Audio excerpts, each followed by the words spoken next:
This episode includes discussion of Indigenous education, including experiences of bias and discrimination. Listener discretion is advised. Welcome to Let's Talk Teaching, the podcast created by teachers for teachers. There's so many different complexities that come with being a young Aboriginal person, and I think if schools are aware of that, they're able to actually implement things to help us. For teachers to get that pre-training while they're in universities means that they can go out and be able to articulate, these really challenging concepts and perhaps be change agents. We talk a lot about embedding Indigenous perspectives in schools, but often the conversation stops at what we add to the curriculum, rather than confronting what we don't yet understand about our own history. In schools, that can look like Acknowledgement of Country at assemblies, lessons on colonisation, or a cultural awareness session during the year. On paper, it looks like progress, but it doesn't always lead to meaningful change for students or teachers, or shift how this work is understood in practice. I've had lots of comments about, the students they get triggered by listening to these things. History is triggering, it should be triggering. So when you think about what it means for teachers today to embed Indigenous perspectives and acknowledge colonisation, people can't start where they are at the moment to do that because all of those histories are left out of the narrative. What often gets missed are the deeper questions. How we position ourselves as educators, how our own understanding of history shapes what we teach, and where this work actually begins. So the way I teach and the way I do pre-service teacher education is to firstly build with foundational knowledge. So for students to actually develop for themselves an investment in the very history that have created the traumas for Aboriginal and Torres Strait Islander people. But our survival also represents the strength. I'm Associate Professor Rebecca Cooper, Assistant Dean of Initial Teacher Education at Monash University's Faculty of Education. Joining me today is Professor Jay Phillips, Deputy Dean of Indigenous Strategy at Monash University, whose work focuses on how teachers engage and at times disengage with Indigenous perspectives, and Jaya Blandthorn, a Monash Nursing and Midwifery graduate and Wamba Wamba woman working on the Parbinata initiative, embedding Indigenous knowledge systems into school learning through community engagement. Jay, when we talk about embedding Indigenous perspectives in schools, what do teachers need to understand first? Before I go on, I'd like to acknowledge I'm a Waka Waka, Garang woman from southeast Queensland, and I'm working on the Kulin nations, who are the traditional owners of this country. And I live on Wiradjuri country, so I do FIFO. I think it's important to position ourselves where we are before we can start talking about why and what we do on country and on place. I've been at Monash since August 2024, and what I found when I came here that there was virtually nothing happening at a fundamental level. So your question about what's happening in schools really follows what pre-service teachers are getting trained to do. So there's work that needs to be done for the teachers of the future. So is that where we start, Jay? That's certainly where we can identify where we put our feet first. Right. But we need to actually look back, all of us, and particularly non-Indigenous peoples. And again, I will say non-Indigenous is not just white Australians. Mm-hmm. They are anyone who has migrated to this country from 1788 and across the 237 years to get to this point. So they could be non-Indigenous in other ways besides being white Australians. And I also acknowledge that we have First Nations people in Australia from other countries as well who have similar backgrounds, similar experiences of colonisation. It's important to, even though that doesn't represent the diversity, it's important to understand that there is diversity there, because one of the things I see happen frequently is the use of terms like us and them, teachers and students, universities and schools, whereas all of that is part of a bigger system and an ongoing process of settler colonialism.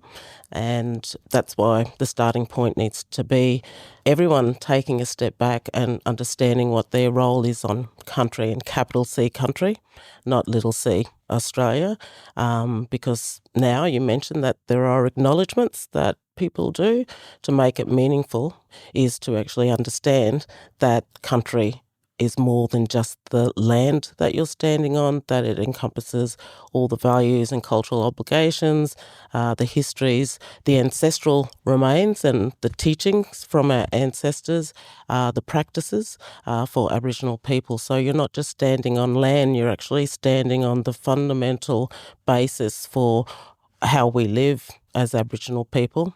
And that's in an ideal sense, but you can't not acknowledge the impact of colonisation over 237 years. So we've had brutality from the start, and even equally violent policies and regulations and schooling systems that have been put in place. So when you think about what it means for teachers today to embed Indigenous perspectives and acknowledge colonisation, people can't start where they are at the moment to do that, because all of those histories are left out of the narrative. And for us, our responsibility in universities, educating pre-service teachers, is to actually fill the gap, firstly, around what students aren't getting at school in order to change the cycle. So that teachers going into schools have a greater understanding of the importance of knowing who they are on Aboriginal countries, and that, as we say, and I obviously fully believe this, these have always been places of learning, and what teachers are doing today are just maintaining traditions that have been here for millennia. Jaya, what's been your experience? Did you go through the school system here, and what have your experiences been? Yeah, so I actually grew up in Swan Hill, went to public school up there, and then moved for tertiary education when I was 18. And then, did my nursing through Monash University. You went through the schooling system in Swan Hill? Yeah. And what were your experiences like? Yeah, so I'll actually start with my primary school. Growing up in Swan Hill, I attended a Catholic school, and it was a real struggle. I think I was probably only one of 4 maybe Aboriginal kids that attended, and I think I had a lot of troubles with school. It was really hard for me. I struggled to take in information. School just wasn't my strong suit. But the teachers sort of labelled me as the sporty girl. So there was never really enough investment in my education from primary school. I was just labelled as, oh, well, she'll be good at sport, so don't worry. I remember my mum actually took me for some testing at school to see if I had any learning difficulties, like dyslexia or anything, and I did that testing there, and they were like, oh, she'll be right though. There's nothing that's come up, but she's a good sportsman. She'll be a netballer, don't worry. And my mum was like, okay. But obviously back in those times it was sort of just flicked under the rug. And then I went to high school, and that was, I also always felt too black to be white and too white to be black. I was always in the middle somewhere. Like when I was asked for be sporting teams and everything sport, everyone wanted me. I was always on the team, always first picked. But when it was sitting down in school and academic and all those sort of things, I was no good. So I always felt like it was a struggle within myself how I fit in. Like there was no drive for teachers to really help with my schooling. Not to say all of the teachers, I had some really great teachers that supported me along the way and really put in lots of effort, but I always felt the general consensus was, oh, it's all right, she's not going to get a good ATAR anyway, she's not going to go anywhere, she's a sports star, so don't worry. So what would it have looked like if it was better, if it was a good experience for you? What do you wish your teachers had have known? Oh, some cultural awareness. How can you teach if you don't understand? Especially for Aboriginal kids, we have a completely different lifestyle to non-Indigenous students. We also have a lot of family things we need to, like lots of my cousins, like their obligations for family life, for home. And sometimes school isn't the first priority. Sometimes we're struggling to get to school. Like there's so many different complexities that come with being a young Aboriginal person. And I think if schools are aware of that, they're able to actually implement things to help us. Because if there's no background knowledge, how is anyone ever able to help us? So what does cultural awareness look like from a teacher or in a classroom for you?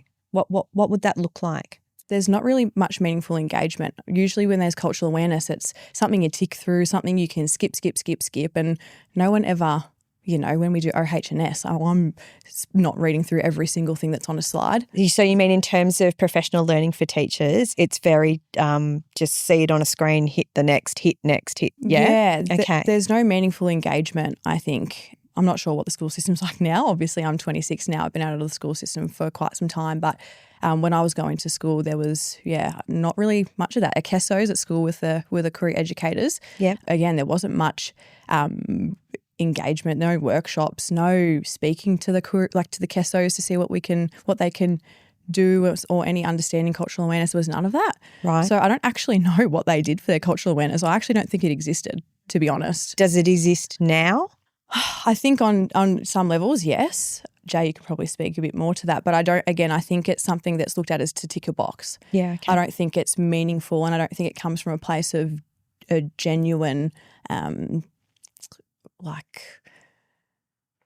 perspective of, I just think it's all right, it's just another thing to add to my load. Yeah. I think it's really difficult for teachers because they have such a high workload and lots of things they need to do. So I think it's just something that's looked at as an afterthought, not a planned, deliberate. Yeah. Okay. So Jay, are teachers engaging with this sort of work? Some are. And Right. Jay is absolutely right. Yep. It is tick a box Yep. in some ways. Yet you do have individual teachers who are absolutely committed to the work but aren't supported systemically Right. to work in ways that are culturally appropriate, even if it is just getting professional learning that goes beyond.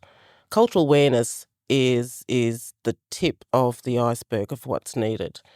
I don't, as an Aboriginal person, someone can be aware of my experience but not change at all. Like the first lecture I did in universities back in the old days, talking like you've been out of school forever and ever. Feels like it. It was based on, what's most popular. And this was a long time ago. Talking about Aboriginal people, this is our experience, this is what colonisation did to us.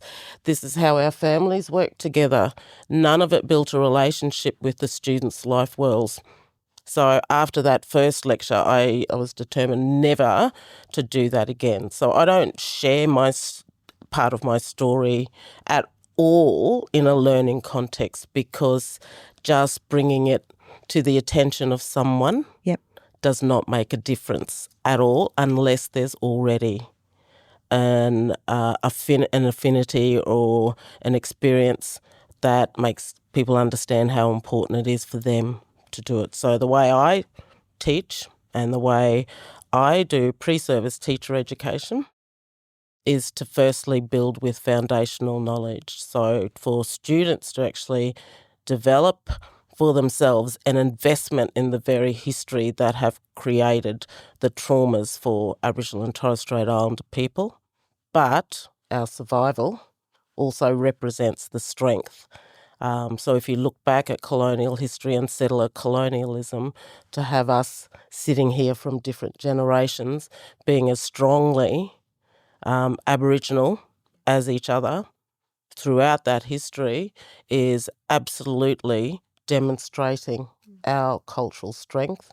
And now with your two bubs and your man, I think that there's the next generation there coming through with that strong sense. And still asking for the same things that we've been asking for. So the first request for Aboriginal and non-Aboriginal and Torres Strait Islander people in Australia to teach or to learn about, well, they call it and still call it Aboriginal history, even though it's not, it's Australian history. The first call for that was in the late 1960s by the Australian education union. So there were students, university students saying we must do that. So the call has stayed exactly the same. So to specifically answer your questions about what teachers are getting, what teachers are doing in relation to this, given the span of time, from 1969 to 2026, that's 57 years of almost verbatim policy statements saying that it's important for Aboriginal and Torres Strait Islander communities and people to have universities and schools integrate Aboriginal and Torres Strait Islander histories, for the country, but also for the growth of the country. For there to be very little difference in how schools operate and how universities train our teachers over 56 years shows that there's something systemic there that needs to be addressed. So for the last 20 years, that's what I work on. I don't go in, I don't call it Aboriginal history because it's Australian history. I ensure that everything is done in a relational context to say, I did something on Monday because I was doing a presentation with Monash College, and I used Copilot, and I said, Copilot, tell me the history of Collins Street, Melbourne. Tell me 5 historical facts. 5 historical facts. It was named after Tom Collins. 3 or 4 other things. It was the one end was called the Paris end because it was so lively and blah blah blah. And then, of course, no mention of the Kulin Nations. So my second question was, now Copilot, tell me 5 historical facts about Collins Street that actually acknowledges the existence of the Kulin Nations.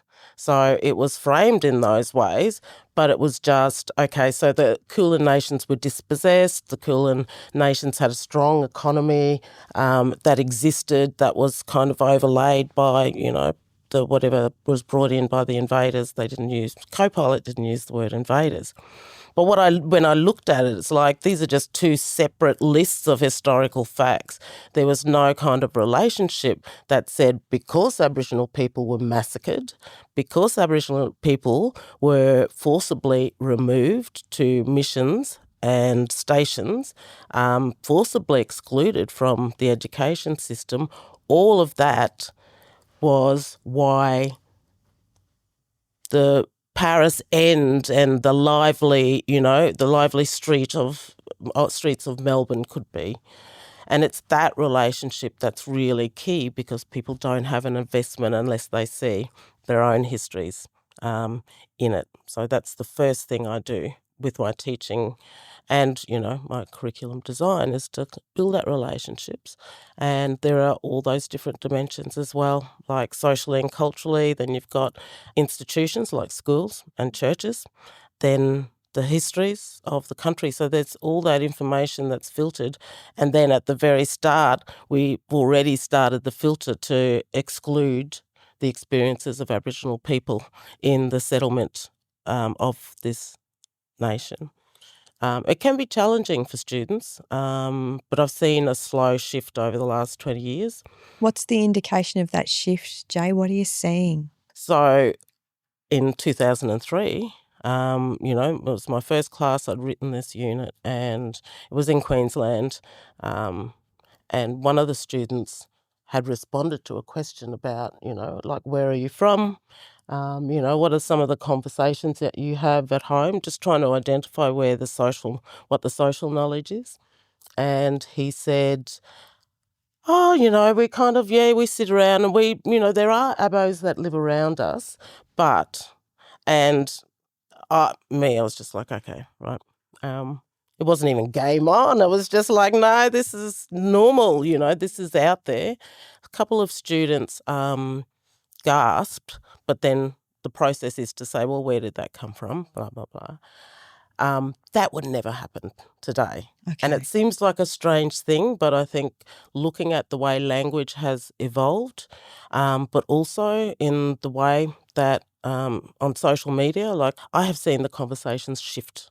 You need to actually look for like the social context to find how people are viewing histories and understanding themselves differently.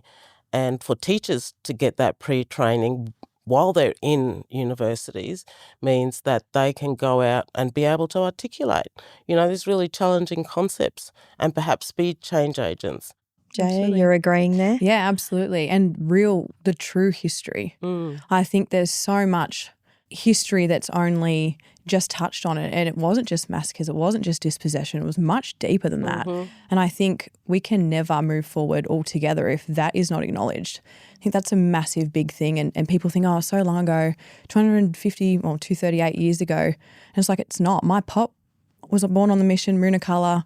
My dad, my great-grandma used to send my pop out on a horse when he was 4 to fend for himself when the white men would come with their government cars and come and steal all the kids. And, I couldn't imagine putting my 4-year-old on a horse right now and saying, no, fend for yourself, and when it's safe, is it ever safe? And I think my dad tells me stories all the time about Nan lining all my aunties and uncles up by the door and making sure they look prim and proper and immaculate, because if an Aboriginal kid went to school and had a bit of snot, which is so normal for kids, or a bit of something that looked out of, the hair wasn't done properly, or any excuse to remove children, that's what would happen. My dad's 50 this year. That's not 238 years ago. It still happens today. Children are removed.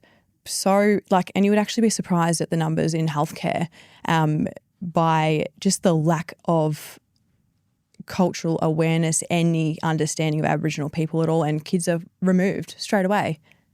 And it's creates such a horrible turmoil of intergenerational trauma that we still have to manage on our own. And it's just, nothing's ever going to push forward if the real histories aren't actually acknowledged, because, I think that's really important as well, is that lots of things can be triggering these days. And I've had lots of comments about, the students they get triggered by listening to these things. We're triggered every day. We walk into a space where it's our life. We, pour our hearts in every day to do the things we do, and we're triggered every day. History is triggering. It should be triggering. Well, I'll ask you, why are you triggered? Why does it trigger you? That's a really big thing as well. So if we're really looking for change agents, if we really are looking for pre-service teachers and for teachers to go and be change agents, there's a big piece of internal work there for them to do around this sort of building that relationship, understanding it as Australian history, and being willing to sit in that really uncomfortable space and work through it. Is that where we're at? Is that where we're yeah, absolutely. Yeah, Yep. Okay. So then if there are, there will be teachers listening to this, where do they start this work? Where do they begin to build that relationship for themselves with that history? I think the onus 99% of the time is on the Aboriginal person. There'll always be an Aboriginal person in some organisation, and they run straight to that Aboriginal person and say, oh, please teach me, please do the work for me, essentially. And it's not up to us to have to educate on this. And I think the onus is always on us, and it's not cultural load, it's colonial load. We shouldn't have to sit there and teach things that, you can go and do yourself. So as easy as the internet is a place to start. It's a simple, easy, accessible, when everyone can use it. Being able to ask the right questions too. Yeah. If you're Googling, ask the right questions. Yeah. So there's some reflection required before that. And not just Wikipedia, do some journal. The nurse out of me is journal articles and articles that have been written by Aboriginal people and that are Aboriginal led as well. I think that's really important. So it goes to asking the right sort of questions and looking for the right sort of sources in the first place. But also we've got, again, a responsibility as those who are training future professionals. Like at Monash, I'm doing it with education students, but in my previous university there was environmental scientists, agriculturalist. What do you call them? Agriculturalist, like that. I can't even say agriculturalist. There it is. Agriculturalist, and social workers, all the service industries. But there's also way beyond that. So equine science is another degree. That we work to train professionals toward, because again, it's like your relationship to country. And there are histories in this country that aren't just Aboriginal people, suffering under the policies and the legislation of colonialism. It really is about our contribution to building this nation. So when you think about Aboriginal people and horses, my great-grandmother was like this amazing stock woman. We only know because there was one photo that was taken of her on a horse in Gayndah in southeast Queensland where I'm from. But that gets filtered out of Australian history as well. It's not just things that will make Aboriginal and Torres Strait Islander people reinforce us as poverty-stricken and all those deficit discourses that are so predominant still. It's all of the contributions that we have made and that they, are forgotten about in the whole. And also, you can't just balance it up saying, well, these are the good things, these are the bad things, put them together, they neutralise each other. No, that doesn't happen that way. So guided, for us as in this system, we have to take responsibility for training students for their professions and understanding how all professions have impacted the lives of Aboriginal and Torres Strait Islander peoples in one way or another, and asking that question specifically just so they can reflect beyond just themselves and what they're doing. That sort of makes me think about the connections to curriculum and the way the curriculum is framed isn't going to in any way highlight those sorts of contributions or connections for teachers. System wasn't built for us. No. We were excluded, secluded, put onto missions and then told that's where we need to stay. Can't go out past a certain amount of time, can't do this, with such restraints and restrictions, and then expected, now you can all of a sudden come into school, come and do all these things, and it's like we're starting on the back burner. Aboriginal people weren't even allowed to. We got our rights recognised as citizens in 1967. My pop was 23. And then when they first started to be able to buy housing, it was like, oh, you can buy a house, but you've got to buy it where it's really poor and like you can only buy in this certain area. So in every aspect of life, we were put at the bottom. Systems weren't built with us in mind.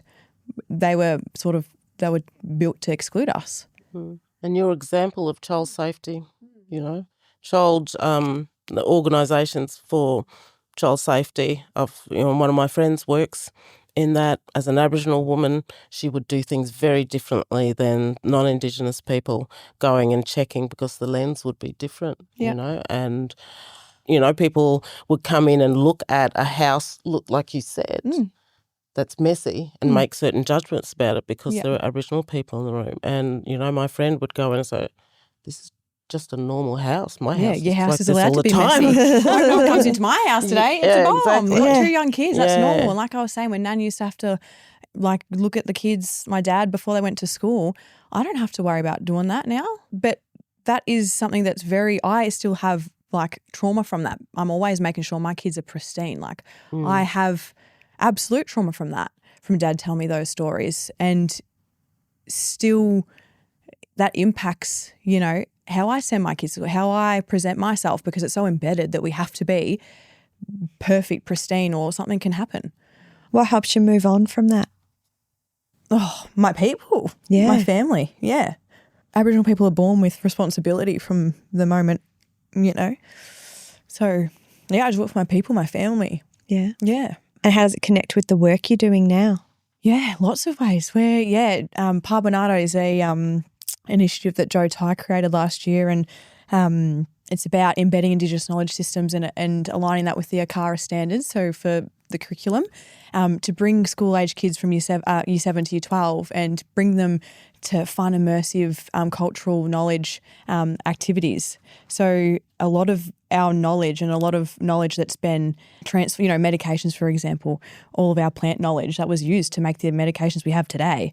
So that's sort of putting that back to knowledge, so school-age kids can walk away with that knowledge and that understanding and be like, wow, this didn't just happen from colonisation. This was already here. Aboriginal people already had the answers. We're already doing, medicine and all of these things. We weren't just hunters and gatherers. which is what I was taught at school. Captain Cook discovered Australia and I was in year 9, yep. And, we were just hunters and gatherers. So much more than that. And I think I really see when the kids actually learn things, you can see their brain, they go, wow, this is amazing. So the Parbinata initiative is actually taking this into schools. You're in schools. Schools come to us. The schools come to you. Yeah, okay. And use the Jock Marshall Reserve Right. and Aboriginal Garden. Right. That's at Monash Uni. Monash University. Yep. We take them through a songlines activity, which is oral language. Yep. And it's like a scavenger hunt. The kids love it. But we hide totems around the Jock Marshall Reserve, little koalas and kangaroos. We show them where they are. And then they have to sing their songline of the instructions on where each location was, just using landscape and the country around them. No westernised things like buildings or the signs, none of that, just completely in the landscape. The kids love it, and it's really, it opens the door for understanding of wow, this was really complex. Our people did this over kilometres and kilometres of terrain to get to different locations. This isn't just as simple as, going from spot to spot. It's complex. What's the impact then on the kids and the teachers? The teachers are really immersed. We had a pilot of principals and teachers, and they it just unlocked a part of their brain. They were like, this is amazing. I can't wait to bring our kids here. And which is so great to see them so excited. And the kids, they love it. Their mind is blown. They go, wow, Aboriginal people used to have to do this over kilometres and kilometres. I'm like, yeah, it's actually insane when you think about it. It's not a little thing. And when you're watching their brains and as they're walking around the Jock Marshall Reserve, you nearly have to dissociate or else you start crying just of how exciting it really is so I think, and it's great for teachers as well because they get to, I guess, engage with us, but we get to do that part of the teaching for them by Aboriginal people. It's Koori people from Victoria taking you through these things. That's a really big thing as well. Yeah. So then for the teachers then going back into the classroom and really continuing this sort of work, is there some sort of support for them in that way? Is it connected? Is it ongoing for them? That will be something we're getting to. At the moment, we're just piloting schools, but we are looking at pre and post work so they can make it a full unit, whatever it's called now. But at the moment it's just getting Parbinata out there and getting as much engagement.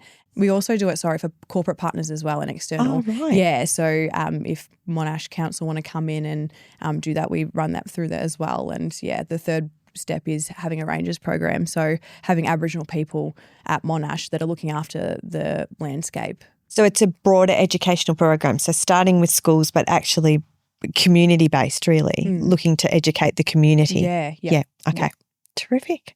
So then with these sorts of initiatives happening, teachers back in classrooms, we're trying to get Indigenous perspectives embedded across the whole of the curriculum. What are you hearing from teachers in classrooms? Are they engaging with this at all? Well, Parbinata is very early. It's the first year we're doing this. So I guess we'll know by trial and error and how many want to book in with us. Yep. So we have a school potentially coming out next week, which is great. But we won't really know until the end of the year how much engagement we have. Okay. So this is where history teaches us something though. I've done research as part of a team for about 201 schools in Australia. And what we kind of coined this phrase that teachers and schools suffer from shiny object syndrome when it comes to Indigenous education. So with something as amazing as what that is now, Parbinata is now, and what it could become, there's a danger for that shiny object syndrome to come into play. And instead of doing the proper work in the classroom to support it, it would be just, rightio, this is what I'm doing for my Indigenous, perspectives or the requirements of a CARA in term 4 or whatever. And we're back to ticking the box. Yeah, so it will be. And all of the energy that's put into these amazing Indigenous-led programs, universities and schools have to understand how to contextualise it, but also provide in-service training. But, it does need to, we need to contextualise it. Like, I think it starts with us. And what Jaya said is really important. It kind of speaks to what kids will miss out on if it's not done properly, like the excitement of kids going in. Like, kids are interested in this. They can be asked challenging questions. The older you get, the harder it is to be challenged, but it's not impossible because, I've seen it happen over and over, people shifting from where they originally started and, fully embracing their responsibility. My nephew, just think about him in grade 3. He would, when they said draw the Australian flag, he drew the Aboriginal flag, and his white mates around him also drew the Aboriginal flag, and there's that conversation that happens and that, that sharing that kids get to do with each other, especially in the early years where there's a lot of really good work happening, but it's kind of focused too heavily because I think it's easier to work with younger children than it is to do the difficult work with teenagers, Love them to bits. But, another story about challenging conversations, but also the assumptions that the shiny object syndrome can create. My nephew, again, him and his little mate, who's non-Indigenous Australian, they used to be these two old men, that were friends from the time they were 4 years old and still are friends. Mickey was his name, was really interested. They'd just done in grade 3 this lesson on Aboriginal histories, and Mickey turned to my nephew, Biren, and just said, "What was it like living all those years ago?" Because what they were showing was traditional, dance. And Biren just said, "I don't know. I was only born in the year 2000. He's probably the same age as you." Yeah. And it was like, oh, okay. Well, that kind of conversation corrected an assumption that, Mickey could have gone away with. That speaks to the teacher's choices in that situation. So having broader representation that we aren't just a part of history. We can sit here not wearing, shaking gum leaf branches, still be Aboriginal because our cultural, it's not about what we wear. What we look like, how we speak. It is about the values we have growing up, but also the experiences, Jaya, that you've described about learning how to operate in a world as an Aboriginal person, because there are things out there that we have to be able to deal with in order to bring up our next healthy generation like you are doing. Yeah. So bringing us to a close here, what's the one thing you really want teachers in classrooms to do or to understand? It goes back to what I first said, that teachers need to understand they're part of a system that contributes to the reasons why it's important, going back to 1969, to actually have education include not just content, but processes for understanding all of our places in this country and the ramifications, not just for us, the privileges that has provided. So it's a very difficult and challenging thing, I know, to know that the land that you brought was actually stolen from Kulin nations, and that what we understand here now is that that's ownership belongs and rests with anyone in this room, me included, who owns a house, and I own a house on Wiradjuri country. That's the history that's underlying it. And for teachers, they need to be able to reflect but also analyse what schools have done as a profession to minimise the possibilities of Aboriginal and Indigenous people in this country being educated. But still, we get educated. Like, that's showing the strength. So there's always that side. That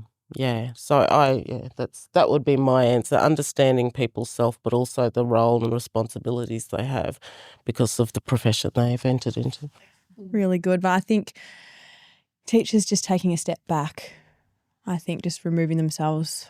Usually they're obviously the smartest in the room teaching students and on lots of different topics, but Aboriginal or Australian history is very different. So I think removing themselves from being the know-all in the room and actually just sitting back, reflecting and immersing themselves in the true history and the systems that are built today. And I think that it's not something in the past. I think teachers really need to understand that it's still a very much an issue. Like, ironically, it's National Close the Gap Day, and there are 19 points and only 4 of them are on track and lots of them are regressing. So I think we are so far from closing the gap, and education is a big one that they are responsible for. So I think, really just removing it was long ago. It's not, it's today, it's still happening, it's future. We've got a lot of work to do. So I think, that's really important. Thank you both so very much for an absolutely amazing conversation. I feel really privileged to have been able to speak to both of you today. And what really has come through in this conversation is that rethinking Indigenous perspectives in education isn't something that's going to be resolved through a single strategy or resource. It's about shifting how teaching itself is approached. And that takes ongoing reflection, shared responsibility, and genuine connection with the community. And while it can feel complex and uncomfortable, it's also where the work begins, most importantly for both students and educators, and where the greatest potential for real change sits. Thank you. Thank you. We've included a wealth of practical resources in our show notes that support your teaching journey. Be sure to check them out. If you're enjoying the show, don't forget to subscribe, rate and review, and follow us on social media. We are grateful for the support of Monash University's Faculty of Education in producing this podcast. For more information on short courses and undergraduate and postgraduate study options, head to monash.edu.au/education/learn more. Thanks again for listening to Let's Talk Teaching.